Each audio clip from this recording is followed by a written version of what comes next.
Wel, mwyn recordio'r borfa ffyndi allan union faint o borfa sydd ar gyfer y gwartheg.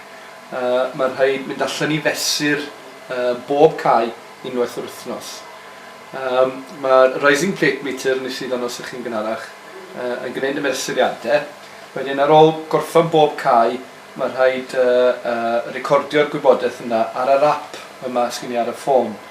Mae hwnna wedyn yn cadw'r gwybodaeth tan yn ni'n dod yn ôl i'r swyddfa. Dyn ni'n gallu lawrlwytho y gwybodaeth yna i'r rhyngrwyd, a mae hynny wedyn yn dod trwyddo yn ôl i'r rhaglen sgyn ni ar y cyfrifiadur.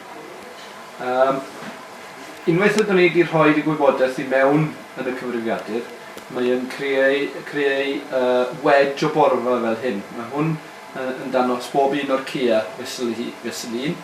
O'r cae sy'n newydd i bori, efo y llia o borfa, i fyny'r cae nesaf fydd y gwartheg yn mynd i mewn iddo fo, efo'r mwyaf o borfa.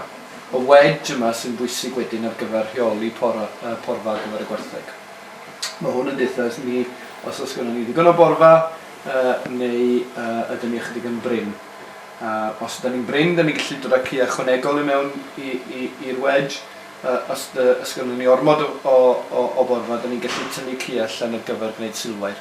Fel o'n i'n danos allan yn y cae yna, y cea sydd wedi mynd yn rhy gryf i bori, mae hyn i wedyn cael ei tynnu allan ar gyfer sylwair, a dyw'r cea yna wedyn ddim yn ymddangos ar y wedge, achos dyn nhw ddim ar gael ar gyfer pori.